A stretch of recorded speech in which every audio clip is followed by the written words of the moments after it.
Today I'm sharing what's for dinner. These recipes are all easy, healthy, and delicious. If you're new here, I'm Amy. I'm a wife and a mom to a 12-month-old and a 2.5-year-old, and I love to share what I'm cooking for my family. I also include WW points and recipes in the description below. Don't forget to give this video a thumbs up and subscribe if you like it. I'm going to whip up a large batch of mac and cheese. This is a lighter recipe. I have a big pot that I'm going to put it in. 2 pounds of pasta just because I want leftovers. For cheese, it's mozzarella. I'm going to use some of this probably, and also some just part skim mozzarella, Velveeta, and then it's milk and water, and then all of the seasonings are salt, pepper, some mustard. This is the only kind that we have, onion powder, garlic powder, and paprika. So let's go ahead and get started. It should be really easy. It's a 1-pot recipe. Okay, I'm just gonna get everything going in this pot. I'm starting with the pasta. I'm putting in 1.5 pounds, but remember I'm doubling the recipe.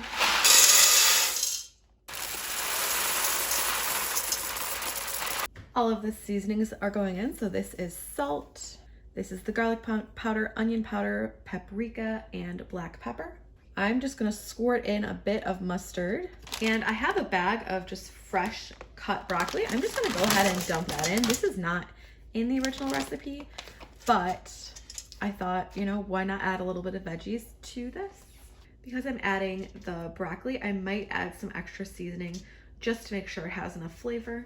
Also like extra liquid possibly, since this is gonna take up some space, but I did leave this really big so that, you know, our toddler could pick it out if she doesn't want to eat it. I'm also going to add all the liquid. So I'm starting with 4 cups of milk. And then I need 3 cups of water. That's everything I'm going to add. I'm going to give it a stir just to kind of make sure everything's in there. I don't mind if the broccoli is kind of sticking out a little bit, but I want the pasta to all be under that liquid. Now all I'm going to do is cook it until it comes to a boil, and then once it does, simmer it for about 5 to 10 more minutes, or until the pasta is completely cooked.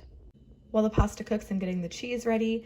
So I have 3 ounces of each, 3 ounces of the light part skim mozzarella, it's reduced fat, and then I have 3 ounces of just part skim mozzarella, and then I also have all of the Velveeta slices that I'm going to go ahead and get the wrappers off of.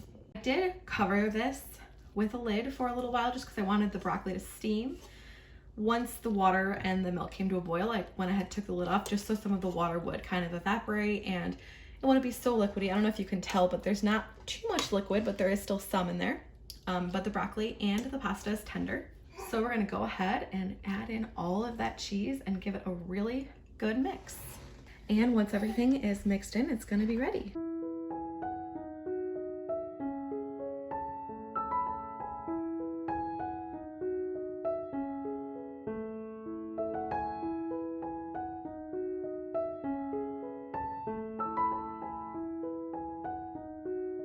I've got all of my ingredients here for dinner tonight. I'm super excited about this dinner.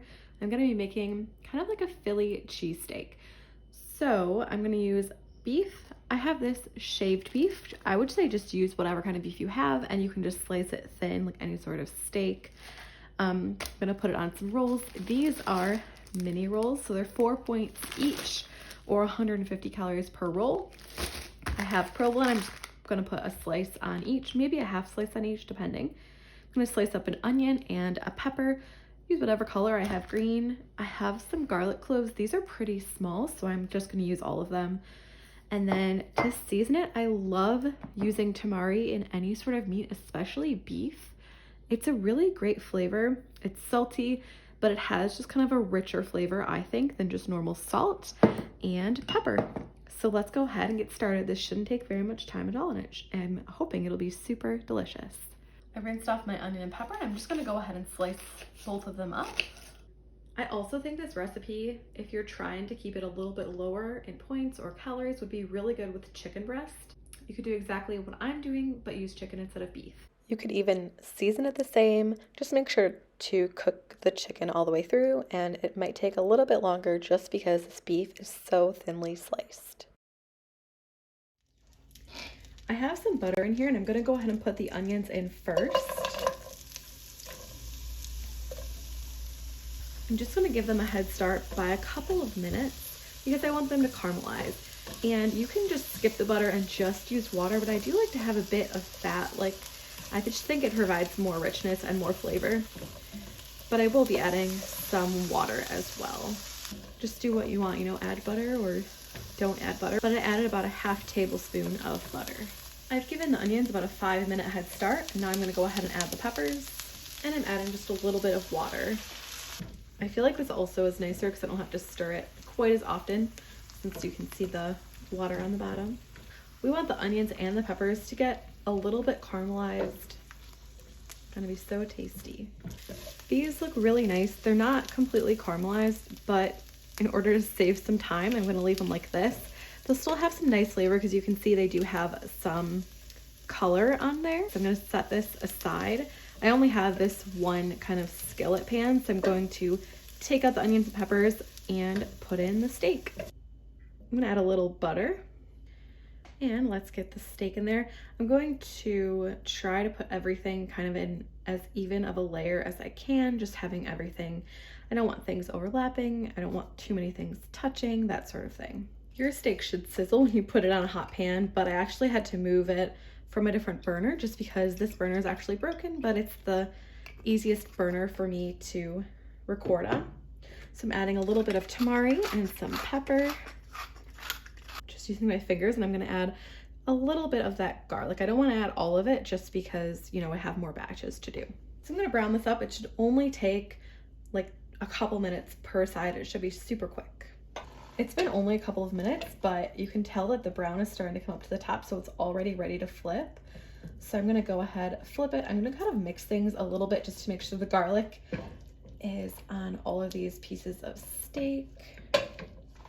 And then I'll cook it just for a couple of minutes on this side as well.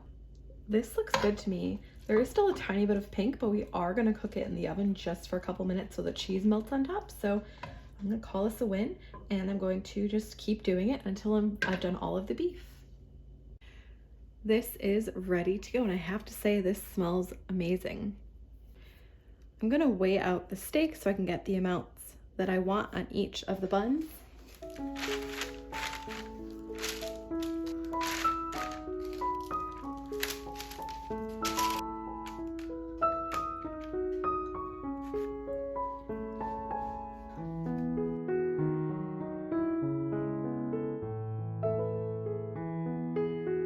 I'm having an open face and I'm having 1.5, so that's why I just broke it apart. I'm gonna add the onions and peppers on top.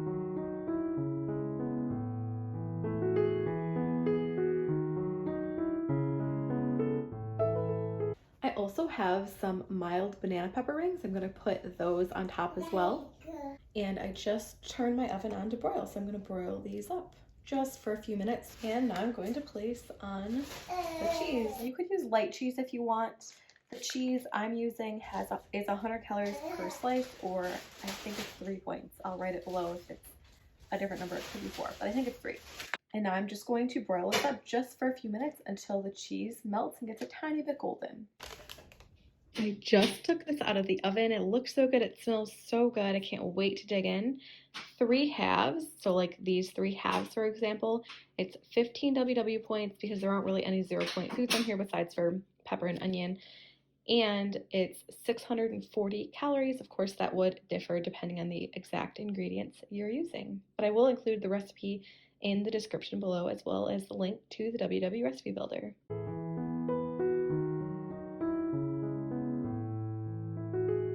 I'm about to throw some chicken in the air fryer. I've never done raw chicken in the air fryer before, but I thought it seemed like a really good option. So I'm doing chicken breast, and this is what I'm putting on it, and I'm gonna put it in like a yum yum bowl. So I'll show you how this all comes together. I have chicken breast here. I'm just gonna go ahead and just cut it up in bite-sized pieces. I'm just gonna add the cut up chicken to a bowl. And I'm just gonna go ahead and season it. You can season it with whatever you'd like, but I'm gonna use pepper, just a tiny bit of sesame oil, some tamari. You could just use salt if you'd like. And I'm gonna do some oil. I'm gonna get the chicken coated and everything I just added. And I'm gonna put it in the air fryer basket. I'm gonna cook this at 380 for about 10 minutes or so. I'm just gonna check the temperature to make sure it is cooked all the way through. I don't wanna touch the air fryer basket since that's non-stick. I don't wanna touch the metal spoon to it, but I am just gonna kind of spread out the chicken so that it's as far apart as it can be. I don't want anything overlapping. You could definitely just cook your chicken on the stovetop or in the oven instead of using the air fryer. In the air fryer it goes. This has been cooking for about half the time, so about like 6 minutes. I'm just gonna kind of flip. I don't know if you have to flip, but I'm gonna go ahead and flip the chicken over. While the air fryer is going, I just thought I would show you everything else that I'm gonna put in the bowls. So I'm gonna do rice. I just have frozen rice. I'll microwave it. And I have these toppings. This is edamame. It's just frozen, but I'm just thawing it in the fridge and I'll microwave it if it's still frozen. I have some shredded carrots, green onion that I chopped up, and then some little tiny cucumbers that I sliced up. And then I'm also going to be making a sauce. So this is kind of like a yum yum sauce. So it's a tiny bit of sugar, mayo, ketchup, paprika, garlic, and rice vinegar. So let's go ahead and make the sauce while the chicken finishes up. All right, let's get that sauce going. So I am measuring out a couple of ingredients, but I'll also just add in a couple of ingredients, but I will leave the recipe in the description. So I'm doing a half cup of Miracle Whip. You could use mayo or light mayo or anything like that. 2 tablespoons of ketchup. This is rice vinegar. I'm just gonna add a couple of tablespoons of that. Garlic, paprika, and I'm gonna do a teaspoon, like an actual teaspoon of sugar. I'm gonna mix it all up. And that's gonna be our sauce on top. I think I'll also just add a little bit of pepper.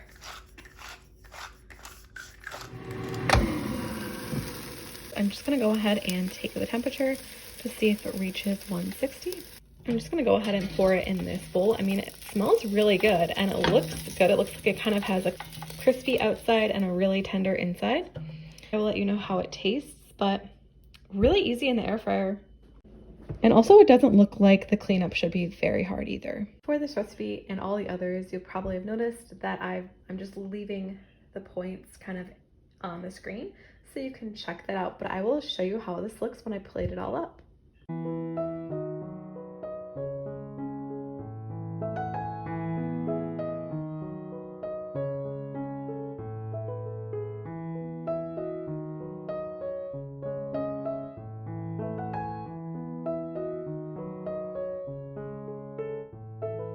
Thanks for watching. I hope you enjoyed this video. Don't forget to subscribe for more, and I'll see you next time.